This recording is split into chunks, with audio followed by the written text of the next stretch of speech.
दोस्तों, आज जो कॉमिक्स हम पढ़ेंगे उसका नाम है खूनी दौलत। ये सेकंड पार्ट है। इसका फर्स्ट पार्ट है हांगकांग में हत्या। और ये विनोद हामिद की कॉमिक्स है।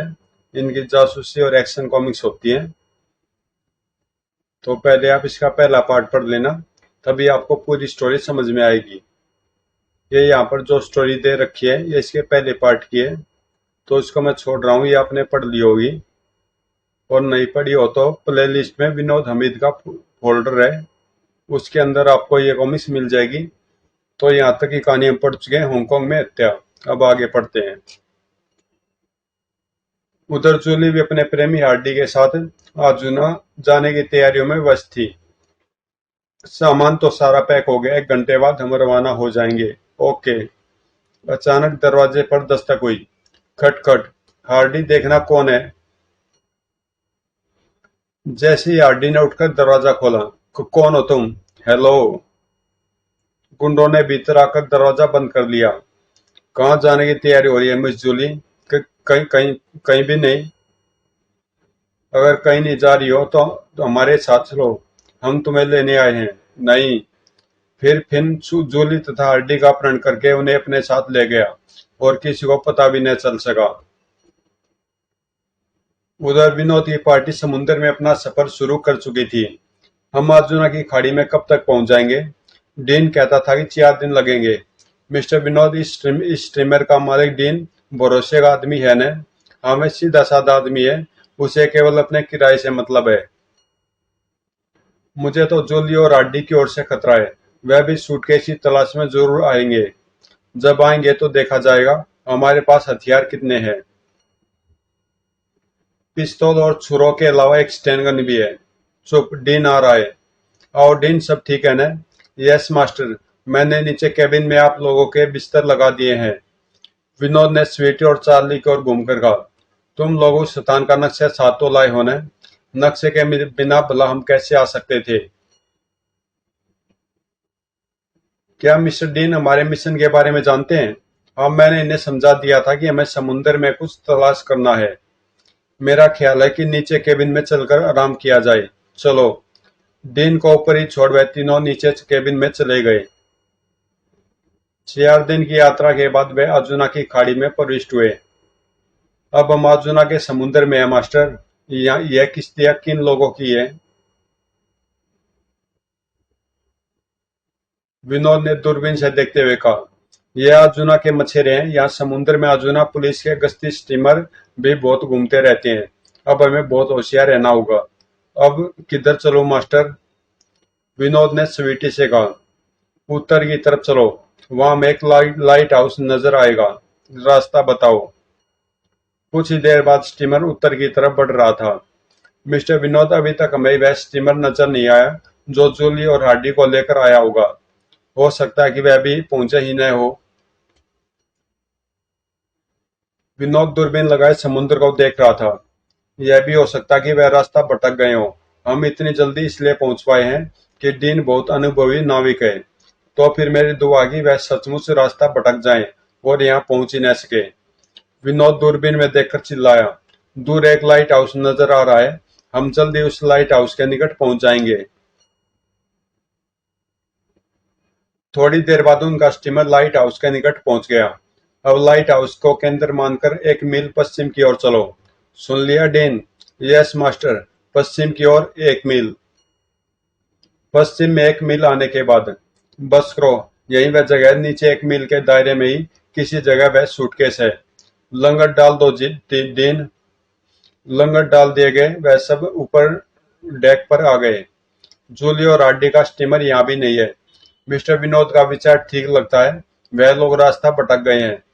अब हम आराम से अपना काम कर सकते हैं, कोई खतरा नहीं है। लेकिन मुझे खतरे की गंध आ रही है। सारे काम इतनी सरलता से हो गए हैं कि मैं महसूस कर रहा हूँ कि अवश्य कोई बड़ा खतरा हमारी प्रतीक्षा कर रहा है। जब खतरा सामने आएगा तो देखा जाएगा। फिलहाल तो हम काम शुरू करते हैं। "तो मैं समुद्र में गोता लगाऊं?" "हाँ, मैं भी आपके साथ चलूंगी।" विनोद ने आश्चर्य से कहा। तुम्हें गोताखोरी का अनुभव है?" "हाँ, थोड़ा बहुत है।" "तो मैं तुम्हें सावधान कर दूं, यह समुद्र काफी खतरनाक है। यहाँ शार्क मछलियां भी हो सकती है। जब आप मेरे साथ हैं तो मुझे कोई डर नहीं है। आधे घंटे बाद ही विनोद और स्वीटी गोताखोरी का लिबास पहनकर गोता लगाने के लिए तैयार थे। दिन हम पानी में जा रहे हैं, अगर पुलिस का कोई गश्ती स्टीमर आ जाए और पूछे कि तुम यहाँ क्यों खड़े हो, तो कह देना कि तुम रास्ता भटक कर इधर आ गए थे और अब वापस जाने वाले हो। ठीक है मास्टर, लेकिन अगर उन्होंने स्टीमर चेक करना चाहते हो तो तुम लंगर उठा लेना, हम लंगर के रस्से पर नजर रखेंगे। इससे हमें पता चल जाएगा कि ऊपर खतरा है। उसके बाद विनोद समुद्र में कूद गया। उसके पीछे स्वीटी ने भी छलांग लगा दी। छपाक। और अब वह पानी की दुनिया में थे। समुद्री तय में झाड़ियों और चट्टानों के टुकड़े फैले हुए थे। वह एक एक चीज को ध्यानपूर्वक देखते हुए आगे बढ़ रहे थे। तैरते हुए वह एक समुद्री चट्टान के पास पहुंच गए। स्वीटी तेजी से गुफा के मुहाने की तरफ बढ़ी तो विनोद ने उसे पकड़ लिया। कुछ देर बाद वह दोनों समुद्र की सतह पर उभरे तो स्वीटी ने अपना मास्क हटाकर कहा, तुमने मुझे उस गुफा में क्यों नहीं जाने दिया? वह गुफा खतरनाक है स्वीटी, उसमें शार्क भी हो सकती है और वह समुद्री चीते का घर हो सकता है, या फिर उसमें ऑक्टोपस छुपा हो सकता है जो समुद्र का सबसे खौफनाक दरिंदा है। दोनों तैरते हुए स्टीमर की ओर बढ़ रहे थे। काफी थक गए हैं, कुछ देर आराम करने के बाद दोबारा गोता लगाएंगे। हाँ, यह तो करना ही होगा। स्टीमर पर पहुंचकर उन्होंने गोताखोरी के लिबास उतारे। चार्ली कॉफी तैयार करके लाया था। मिस्टर विनोद, सूटकेस मिलने की कुछ उम्मीद नजर आई? फिलहाल तो नहीं, अभी हमें पूरा 1 मील का क्षेत्र छानना है। यह 1 मील का क्षेत्र आप कितने समय में पूरा कर लेंगे?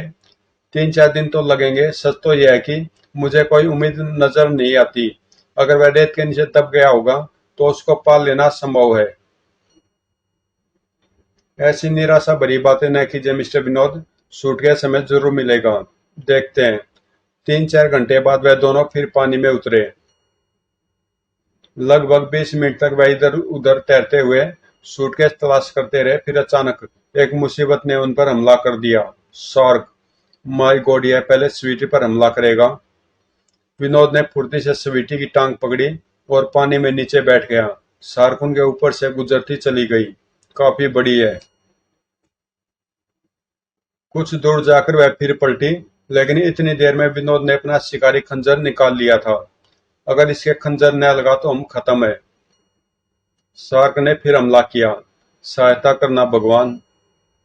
शार्क के निकट आते ही वह थोड़ी दाईं तरफ हटा और खंजर उसके शरीर पर मारा। यह ले। खंजर लगने से शार्क इस तरह फड़फड़ाई कि पानी में तूफान सा आ गया। फिर शार्क अचानक उल्टी हो गई। विनोद बड़ी सावधानी से शार्क के निकट पहुंचा और इस बार खंजर का वार उसके पेट पर किया। इसका पेट ही फाड़ देता हूँ। यह वार घातक सिद्ध हुआ। शार्क खून की धारा छोड़ते हुए पानी में बैठती चली गई। मर गई साली। विनोद ने स्वीटू को ऊपर चलने का इशारा किया। जल्दी स्टीमर पर चलो। शार्क के खून की गंध पर दूसरी शार्क इस तरफ आ रही होंगी। स्टीमर पर पहुंचने के बाद, थैंक गॉड हम बच गए मिस्टर विनोद, आप सचमुच बहादुर हैं। उसे देखकर मेरी तो जान ही निकल गई थी। अब भी तुम वह सूटकेस तलाश करना चाहती हो? हाँ, उसे तो तलाश करना ही है। हम कल फिर पानी में उतरेंगे। फिर तो मैं यह कहूंगा कि तुम भी कुछ कम बहादुर नहीं हो। अगले रोज वह फिर पानी में उतरे। उस दिन कोई दुर्घटना नहीं हुई। 4 दिन में उन्होंने 1 मील के दायरे में पूरा समुद्र छान मारा, मगर सूटकेस नहीं मिल सका। मुझे तो लगता है वह सूटकेस यहाँ है ही नहीं। मैं सूटकेस तलाश किए बिना यहाँ से नहीं जाऊंगी।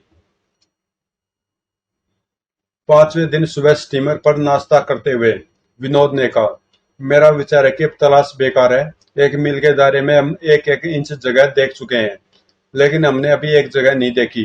कौन सी जगह? वह समुद्री गुफा। हमें उसके अंदर चलकर देखना चाहिए। लेकिन उस गुफा में घुसना मौत को दावत देना है। भगवान जाने उसके भीतर कैसी कैसी बलाएं छुपी होंगी। आप तो बुजदिलों जैसी बातें करने लगे मिस्टर विनोद। मैं लड़की होकर आपके साथ उस गुफा में चलने को तैयार हूँ। तुम्हें दौलत अपनी जान से प्यारी है स्वीटी, मुझे नहीं। तो ठीक है, मैं अकेली ही उस गुफा में जाऊंगी। आप स्टीमर पर आराम कीजिए। विनोद ने कुछ क्षण सोचकर कहा, नहीं स्वीटी, तुम अकेली नहीं जाओगी। मैं भी तुम्हारे साथ चल रहा हूँ। That's the spirit. थैंक्स। एक बार फिर वे पानी में जाने के लिए तैयार हुए। इस बार उन्होंने अंडर वाटर टॉर्च भी साथ ले ली थी। मुझे हैरत यह है कि 5 दिन हो गए हैं और कोई किश्ती या गश्ती स्टीमर इधर से नहीं गुजरा। शायद भाग्य हमारा साथ दे रहा है। लेकिन भाग्य उनके साथ नहीं था। फिन के रूप में एक बड़ी मुसीबत उनकी ओर बढ़ रही थी। कोई और संदेश आया? Yes boss. अभी तक उन्हें सूटकेस नहीं मिला है। जब तक उन्हें सूटकेस नहीं मिल जाता, हम उनके निकट नहीं जाएंगे। स्टीमर को इसी क्षेत्र में घुमाते रहो। Okay boss. उधर विनोद और स्वीटी फिर पानी में छलांग लगाने के लिए तैयार थे। मुझे लगता कि इस बार आप सफल होगे। भगवान करे ऐसा ही हो। चलो स्वीटी, पहले तुम। पहले स्वीटी ने समुद्र में छलांग लगाई, उसके पीछे विनोद ने। छपाक। तैरते हुए वह उस समुद्री गुफा के सामने जा पहुंचे। गुफा का मुहाना काफी बड़ा था। स्वीटी ने टॉर्च जला ली थी। दोनों साथ साथ मुहाने में प्रविष्ट हुए। अंदर भी गुफा काफी चौड़ी थी। स्वीटी ने टॉर्च का प्रकाश गुफा की दीवारों पर डाला। फिर वे दोनों दीवारों के साथ साथ आगे बढ़ने लगे। कुछ दूर चलकर अचानक स्वीटी ने विनोद का कंधा दबाकर एक तरफ इशारा किया। उन्होंने निकट जाकर देखा। माय गॉड, यह तो सूटकेस का हैंडल है। मिल गया। खंजर की मदद से विनोद ने काई को खुरचा और हैंडल पकड़कर सूटकेस बाहर निकाल लिया। ओ गॉड, हम $1 करोड़ पाने में सफल हो गए। लेकिन जैसे वह सूटकेस लिए गुफा से बाहर निकले, उन्हें आश्चर्य का झटका लगा। लंगर का रस्सा कहाँ गया? इसका मतलब है ऊपर कोई खतरा है। बहुत सावधानी के साथ दोनों सतह पर उभरे। बाय गॉड, यह तो अजुना का फौजी स्टीमर है। इसे देखकर ही डीन ने लंगर उठा लिए हैं। अब क्या करें? पानी के अंदर तैरकर अपने स्टीमर के नीचे चलो। कुछ देर बाद वह पानी के अंदर तैरकर अपने स्टीमर के निकट उभरे। फौजी स्टीमर उनके स्टीमर के दूसरी तरफ था। याहू! साली डेक पर खड़ा था। उनके साथ सूटकेस देखकर वह खुशी से चिल्लाया था। डीन ने उन्हें देखते रस्सी की सीढ़ी लटका दी। मिल गया, मिल गया। ऊपर पहुंचते ही विनोद ने आदेश दिया। केवल डीन ऊपर रहेगा। हम सब नीचे केबिन में चल रहे हैं। डीन, तुम उनको टालने की कोशिश करना। Okay master. वह तीनों नीचे केबिन में आए। विनोद ने सूटकेस एक तरफ डालते हुए कहा, स्वीटी, स्टैन गन निकालो। क्या मैं खजाना देख सकता हूँ? सेटअप चार्ली, इस समय हम खतरे में हैं। कुछ देर के लिए खजाने को भूल जाओ। तुम स्टैन गन निकालो स्वीटी, शायद हमें मुकाबला करना पड़ जाए। स्वीटी ने स्टैन गन निकालकर विनोद को दे दी। चार्ली ने भी पिस्तौल निकाल लिया। फिर वे दोनों केबिन के दरवाजे के पीछे छुपकर खड़े हो गए। कुछ ही देर बाद ऊपर से आवाज आई। कौन हो तुम? यहाँ क्या कर रहे हो? मैं रास्ता भटक गया हूँ। लेकिन फौजी स्टीमर वालों ने डीन की बात पर भरोसा नहीं किया और एक अफसर तथा कुछ सिपाही स्टीमर पर कूद आए। हम तुम्हारे स्टीमर की तलाशी लेंगे। नीचे विनोद और चार्ली तैयार खड़े थे। कुछ ही क्षण बाद अफसर सीढ़ियों पर दिखाई दिया। अफसर जैसे कैबिन में प्रविष्ट हुआ, विनोद ने दरवाजे के पीछे से निकलकर स्टैन गन उसकी कमर में लगा दी। Hands up. अफसर को कवर किए हुए विनोद ऊपर डेक पर लाया। उन्हें देखते दूसरे सिपाहियों ने अपने हथियार सीधे किए। ठहरो, अगर किसी ने भी कोई हरकत की तो मैं तुम्हारे अफसर को शूट कर दूंगा। क्या चाहते हो तुम? सिपाहियों ने हथियार नीचे कर लिए। अपने सब लोगों को इस स्टीमर पर आने का आदेश दो। एक भी आदमी तुम्हारे स्टीमर पर नहीं रहना चाहिए। अफसर बेबस था, उसे आदेश देना पड़ा और शेष 2 सिपाही भी उनके स्टीमर पर कूद आए। सिपाहियों से कहो अपने सारे हथियार समुद्र में फेंक दे। फेंक दो सब। अफसर का पिस्तौल विनोद पहले ही निकाल चुका था। विनोद ने सबको एक लाइन में खड़ा किया। डीन, अब तुम इनके स्टीमर पर जाओ। सबसे पहले इनका रेडियो नष्ट कर देना। फिर इंजन स्टार्ट करके स्टीमर का रुख गहरे पानी की तरफ करना और पानी में कूदकर वापस आ जाना। मैं समझ गया मास्टर। डीन फौजी स्टीमर पर कूद गया। तुम जो भी हो, ये अच्छा नहीं कर रहे हो। Shut up. कुछ ही देर बाद फौजी स्टीमर का इंजन स्टार्ट हुआ और वह गहरे पानी की ओर चल दिया। ग्ररर। शाबाश डीन, अब तुम कूद जाओ, विनोद ने चिल्लाकर कहा था। स्टीमर कुछ ही दूर गया था कि डीन उससे कूद गया और तैरकर अपने स्टीमर की ओर आने लगा। अब फौजी स्टीमर बिना किसी यात्री के तेजी से समुद्र में जा रहा था। डीन वापस आ गया था और फौजी स्टीमर काफी दूर जा चुका था।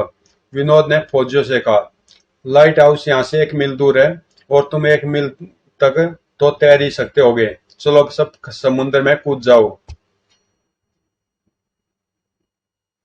अफसर ने हाथ उठाकर कुछ कहना चाहा, मगर विनोद ने उससे पहले कहा, अगर तुम लोग अपनी जान बचाना चाहते हो तो तुरंत समुद्र में कूद जाओ। तैरते हुए तुम आसानी से लाइट हाउस तक पहुंच सकते हो। दूसरी स्थिति में मैं तुम सबको शूट कर दूंगा। फिर फौजियों को उसका आदेश मानना ही पड़ा। तैरते हुए वह काफी दूर चले गए तो विनोद ने डीन से कहा, तुम अपना इंजन स्टार्ट करो और जितनी तेजी से चल सकते हो वापस चलो। Yes master. कुछ देर बाद वह तेजी से वापस जा रहे थे। विनोद, चार्ली और स्वीटी डेक पर खड़े थे। मान गए विनोद डियर कि तुम जासूस हो। बिना खून खराबा किए तुमने हम सबको बचा लिया है, मगर अभी हम खतरे से बाहर नहीं हुए हैं। अगर रास्ते में हमें और गश्ती स्टीमर मिल गए तो हम फंस जाएंगे। चार्ली ने सिर झटकते हुए कहा, अरे अब कोई खतरा नहीं है। चलो अब वह सूटकेस खोलकर देखते हैं। मैं दौलत के दर्शन करना चाहता हूँ। नहीं चार्ली, सूटकेस हम हांगकांग पहुंचकर आराम से खोलेंगे। अभी वह बंद ही रहे तो अच्छा है। चार्ली खामोश हो गया। 3-4 घंटे तक कोई अप्रिय घटना नहीं घटी। वह तेजी से वापसी यात्रा कर रहे थे। मेरा विचार है कि अब हमें कोई खतरा नहीं है। हम सकुशल हांगकांग पहुंच जाएंगे। मैं तो हांगकांग पहुंचने के बाद ही समझूंगा कि खतरा टल गया है। डीन इंजन रूम में था और स्वीटी केबिन में आराम कर रही थी। अचानक चार्ली चिल्लाया, मिस्टर विनोद, वह देखे, एक स्टीमर हमारी ओर आ रहा है। विनोद ने देखा। अगर वह फौजी स्टीमर है तो हम फंस जाएंगे। एक क्षण सोचने के बाद विनोद ने चिल्लाकर डीन से कहा, डीन, स्टीमर की गति बढ़ाओ। लगता है फौजी स्टीमर हमारा पीछा कर रहा है। अच्छा मास्टर। डीन ने स्टीमर की गति बढ़ा दी। विनोद की आवाज सुनकर स्वीटी भी ऊपर आ गई थी। क्या हुआ? एक स्टीमर हमारी तरफ आ रहा है। स्वीटी का चेहरा उतर गया। वह आने वाले स्टीमर की ओर देखने लगे। अचानक चार्ली फिर चिल्लाया, मिस्टर विनोद, उस स्टीमर पर फौजी झंडा नहीं है, यानी वह फौजी स्टीमर नहीं है। फिर वह हमारी तरफ क्यों आ रहा है? अचानक एक और विचित्र घटना घटी। उनके स्टीमर का इंजन अचानक जोर से गुर्राया और फिर बंद हो गया। यह क्या हुआ डीन? इंजन क्यों बंद कर दिया? इंजन में कोई गड़बड़ हो गई है मास्टर। इंजन रूम से डीन की आवाज आई। स्टीमर अब आगे नहीं बढ़ रहा था बल्कि लहरों पर डोल रहा था। धिक्कार है, इंजन को भी अभी खराब होना था। वह स्टीमर निकट आता जा रहा है। कुछ करो डीन, इंजन चलाओ। मैं कोशिश कर रहा हूँ मास्टर। लेकिन डीन इंजन न चला सका और दूसरा स्टीमर निकट आ गया। विनोद के मुख से आश्चर्य भरा स्वर निकला, बाय गॉड, यह तो फिन है। यह यहाँ कहाँ से आ गया? उनके पास हथियार है। स्टीमर निकट आता जा रहा था। विनोद ने फुंकार कर डीन से कहा, डीन, केबिन से स्टेनगन लेकर जल्दी से डेक पर आओ। चार्ली ने अपना पिस्तौल निकालकर हाथ में लिया था। डीन स्टेनगन लेकर डेक पर आया। तभी दूसरे स्टीमर से फिन ने लाउड स्पीकर पर कहा, मिस्टर विनोद, हथियार डाल दो वरना हम तुम सबको मार डालेंगे। लाओ स्टेनगन मुझे दो। विनोद ने डीन की ओर हाथ बढ़ाया। तभी एक और विचित्र घटना घटी। डीन ने स्टेनगन समुद्र में उछाल दी। यह तुमने क्या किया मूर्ख? हा हा हा। फिर डीन विनोद के निकट आया और अपनी आस्तीन ऊंची करके कलाई सामने कर दी। विनोद के मुख से घुटा हुआ स्वर निकला, ब्लैक रोज? यस मास्टर, मैं ब्लैक रोज ब्रदर्स हूँ। मिस्टर फिन हमारे चीफ हैं। अब वह आ गए हैं और मैं अब केवल उनका ही आदेश मानूंगा। इतनी देर में फिन का स्टीमर उनके स्टीमर से आकर मिल गया था। मिस्टर विनोद, हथियार डाल दीजिए। अब आप हमारा मुकाबला नहीं कर सकते। हथियार डाल दो चार्ली। विनोद समझ गया था कि वह फंस चुके थे, इसलिए उसने चार्ली को उपरोक्त आदेश दिया था। चार्ली ने पिस्तौल फेंक दिया, जिसे डीन ने तुरंत उठा लिया। तभी फिन तथा उसके साथी स्टेनगन लिए हुए उनके स्टीमर पर कूद आए। फिन ने विनोद के निकट आकर कहा, मिस्टर विनोद, मैं आपको इस मामले से अलग रखना चाहता था। और इसलिए मैंने आपको भारत जाने की को कहा था, लेकिन आपने मेरी बात नहीं मानी। अंजाम अब आप देख ही रहे हैं। तो तुम ब्लैक रोज ब्रदर्स के चीफ हो मिस्टर फिन? यस। और मैं वह 1 करोड़ डॉलर लेने आया हूँ जो तुमने समुद्र से निकाले हैं। कहाँ वह सूटकेस? विनोद से पहले डीन ने कहा, वह बैग नीचे केबिन में है चीफ, उसे लेकर आओ डीन। उसके बाद फिन और उसके साथी उन तीनों को अपने स्टीमर पर लाए और एक कैबिन में कैद कर दिया। तुम लोग कुछ देर इसी कैबिन में रहोगे। मैं जरा सोचना चाहता हूँ कि तुम्हारा क्या किया जाए। यह क्या हो गया? दौलत भी हाथ से गई और जान भी खतरे में पड़ गई। यह सब तुम्हारे कारण हुआ है विनोद। मैंने क्या किया है? स्टीमर का प्रबंध तुमने किया था। वो डीन ब्लैक रोज ब्रदर्स का आदमी निकला। इसका मुझे भी अफसोस है। मैं सोच भी नहीं सकता था कि डीन ब्लैक रोज ब्रदर्स का आदमी है। सवाल यह है कि अब हमारा क्या होगा? वह लोग हमारी हत्या कर देंगे और क्या होगा? दौलत भी गई और अब जान से भी हाथ धोने पड़ेंगे। 2 दिन तक वह तीनों केबिन में कैद रहे। इस बीच उन्हें खाना बराबर मिलता रहा था और उन्हें इसका भी अंदाजा था कि स्टीमर समुद्र में रुका हुआ नहीं था बल्कि यात्रा कर रहा था। पता नहीं यह स्टीमर कहाँ जा रहा है। तीसरे दिन सुबह फिन स्टेनगन लिए हुए उनके केबिन में आया। मैं तुम तीनों को एक एक खुशखबरी सुनाने आया हूँ। मैंने फैसला किया कि तुम्हें जिंदा छोड़ दिया जाए, मगर मैं तुम्हें हांगकांग नहीं लेकर जाऊंगा। फिर फिर यह कि रास्ते में एक वीरान टापू पड़ेगा। मैं तुम लोगों को उस टापू पर छोड़ दूंगा। दरअसल मैं 3-4 दिन का समय चाहता हूँ ताकि हांगकांग पहुंचकर उस दौलत को ठिकाने लगा सकूं। लेकिन फिर हम हांगकांग कैसे पहुंचेंगे? 3-4 दिन में उस टापू के निकट से कोई स्टीमर या जहाज जरूर गुजरेगा। तुम लोग उससे मदद मांगना और हांगकांग पहुंच जाना। ठीक है मिस्टर फिन, हमें जीवित छोड़ने के लिए धन्यवाद, लेकिन मैं तुमसे एक सवाल पूछना चाहता हूँ। फिन ने मुस्कुराकर कहा, मैं जानता हूँ तुम क्या पूछना चाहते हो। यही ना कि मैं तुम लोगों के पीछे कैसे पहुंच गया। हाँ, बात यह है मिस्टर विनोद कि मुझे जूली और मार्क की गतिविधियों से यह संदेह हुआ था कि वह दोनों समुद्र में किसी खास मिशन पर जाना चाहते थे। अतः मैं उनके पीछे लग गया था। फिर मार्क की हत्या हो गई और जूली ने दूसरा साथी ढूंढ लिया। तभी मुझे पता चला कि स्वीटी और चार्ली भी इस मामले में शामिल है। यह सब लोग तुमसे भी मिले। मैं तुरंत समझ गया था कि वह तुम्हें भी साथ ले जाना चाहते थे। तब मैंने मामले की तह तक पहुंचने के लिए जूली और उसके साथी आरडी का अपहरण करा लिया, और जब उनको टॉर्चर किया तो उन्होंने मुझे उस सूटकेस के बारे में बता दिया। उधर तुमने डीन की किश्ती किराए पर ली और संयोगवश डीन मेरा ही आदमी था। जानकर मुझे खुशी हुई कि तुम खुद ही जाल में फंस गए थे। तब मैंने निर्णय किया कि अब मैं कुछ मेहनत नहीं करूंगा, बल्कि दूर रहकर ही तुम लोगों पर नजर रखूंगा, और जब तुम वह सूटकेस निकाल कर वापस चलोगे तो उसे तुमसे छीन लूंगा। और तुम देख ही रहे हो कि मैं अपने मकसद में कामयाब हो चुका हूँ। पूरी बात सुनने के बाद विनोद ने कहा, इसका मतलब तो यह हुआ कि मार्क की हत्या तुमने कराई थी और अब जूली तथा हार्डी को भी शायद मार डाला होगा। नहीं मिस्टर विनोद, मार्क की हत्या मैंने नहीं कराई और जूली तथा हार्डी भी जीवित हैं और वह सभी इसी इसी स्टीमर पर हैं। उन्हें भी मैं तुम्हारे साथ उस टापू पर छोड़कर आऊंगा। और अगली सुबह फिन ने एक वीरान टापू पर स्टीमर रुकवाकर उन पांचों को नीचे उतार दिया। फिर एक पैकेट उनकी ओर फेंकते हुए बोला, ये आप लोग मेरी तरफ से आपस में बांट लो। फिन का स्टीमर दूर चला गया था। विनोद ने उसका फेंका हुआ पैकेट उठाया और खोलकर देखा। उसमें हांगकांग के डॉलर थे। यह तो डॉलर है, शायद 5,000 के लगभग है। मगर फिन हमें यह क्यों दे गया है? यह डॉलर नहीं बल्कि हमारी मौत के सर्टिफिकेट हैं मिस्टर विनोद। क्या मतलब है तुम्हारा चार्ली? मिस्टर विनोद, मैं फिन की स्कीम समझ गया हूँ। वह अपने हाथ से हमारी हत्या नहीं करना चाहता था। उसने हमें इस टापू पर इसलिए छोड़ा है ताकि हम एक दूसरे लोगों के हाथों मारे जाएं। ताकि हम दूसरे लोगों के हाथों मारे जाएं। दूसरे लोग कौन? गुंडे, बदमाश और कानून से भागे हुए अपराधी। यह टापू और इसके निकट के दूसरे टापुओं पर ऐसे ही लोग छुपे रहते हैं। फिन की यह योजना है कि वह उन बदमाशों तक खबर पहुंचा देगा कि इस टापू पर कुछ लोग हैं जिनके पास बहुत से डॉलर हैं।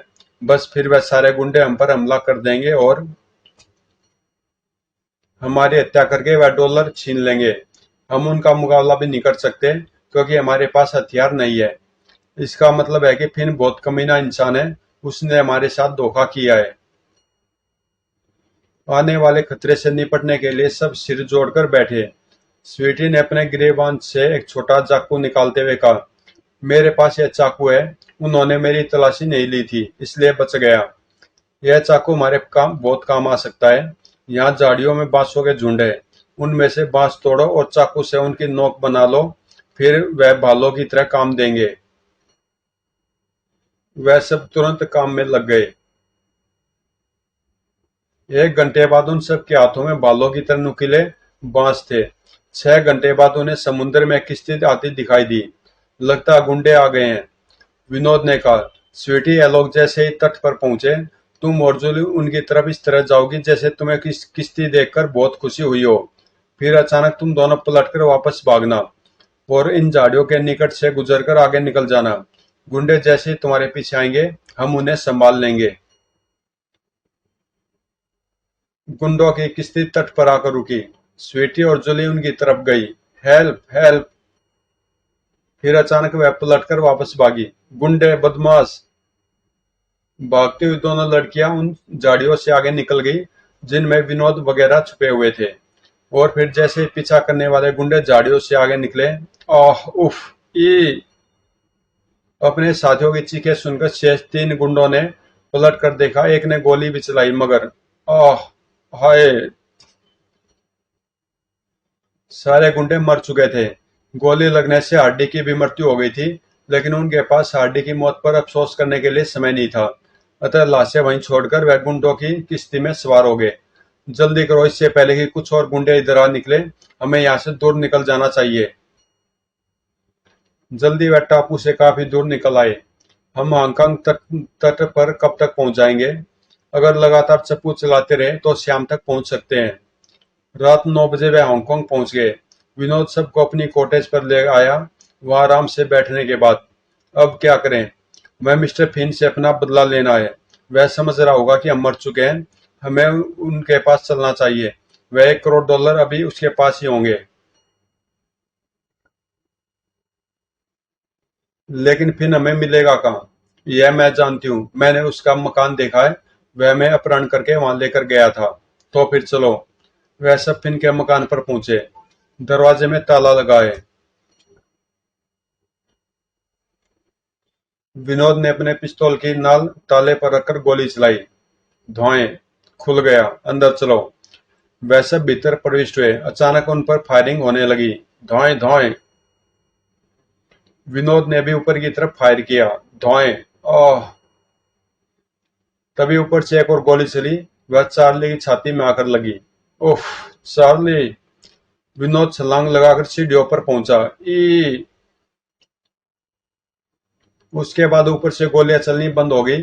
विनोद सीढ़ियां चढ़कर ऊपर पहुंचा। यह तो फिन है, मेरी गोली से मरा है। विनोद उसके निकट बैठ गया। अचानक फिन ने आंखें खोल दी। उसके मुख से आश्चर्य से घुटा हुआ स्वर निकला। तो तुम लोग कैसे बच गए? मैं मर रहा हूँ। वह सूटकेस अंदर कमरे में है। हा हा हा! विनोद समझ नहीं पाया कि वह हंस क्यों रहा था। हंसते हंसते फिन की गर्दन एक तरफ को ढुलक गई और तभी विनोद के पीछे से जूली की आवाज आई। अपनी पिस्तौल रख दो विनोद, मैंने सुन लिया है। वह सूटकेस अंदर कमरे में है। अब वह दौलत सिर्फ मेरी है। विनोद ने पिस्तौल नीचे रख दिया और जूली और घूमकर बोला, तुम अकेली सारी दौलत हड़पना चाहती हो स्वीटी? स्वीटी कहाँ है? वह नीचे बेहोश पड़ी है। मैंने उसे बेहोश किया है। चार्ली मर चुका है और अब तुम भी मर जाओगे। फिर वह सारी दौलत मेरी होगी। तुम सचमुच खतरनाक हो जूली। क्या मार की हत्या भी तुमने की थी? हाँ, उसे मैंने गोली मारी थी। मुझे पता चल गया कि वह स्वीटी और चार्ली के साथ पार्टनरशिप कर रहा था। बात करते हुए जूली जूली थोड़ी लापरवाह हो गई थी। और इसी क्षण विनोद ने गैलरी में बिछा हुआ कालीन का सिरा पकड़कर उसे जोर से झटका दिया। आई! जूली का शरीर सीढ़ियों से नीचे जाकर निश्चेष्ट पड़ा रह गया। लगता है बेहोश हो गई है। अब फिलहाल कोई खतरा नहीं था। विनोद भीतर कमरे में पहुंचा जहां सूटकेस रखा था। गड्डी देखने के बाद विनोद ने भी एक ठाका लगाया। हा हा हा, अब मैं समझा फिर मरते समय हंसा क्यों था। यह सारी करेंसी वह है जो हांगकांग की सरकार 5 वर्ष पहले बंद कर चुकी है। इस दौलत की कीमत 1 कौड़ी भी नहीं है। कुछ देर बाद वह वहीं से पुलिस को टेलीफोन कर रहा था। Hello police station. फिर उसने सारी बातें पुलिस को बता दी और पुलिस के वहां पहुंचने का इंतजार करने लगा। समाप्त। तो दोस्तों ये कॉमिक्स यहीं समाप्त होती है और इसके साथ ही विनोद और हमीद की सीरीज भी समाप्त होती है। ये आखिरी कॉमिक्स थी विनोद हमीद की और इसकी सारी कॉमिक्स है अब मैंने पढ़ ली है। और अगर आपने नहीं पढ़ी है तो आपको प्लेलिस्ट में विनोद हमीद का फोल्डर है, उसमें इनकी सारी कंप्लीट कॉमिक्स हैं, तो आप पढ़ सकते हैं उनको भी। और मिलते हैं किसी अगली कॉमिक्स में।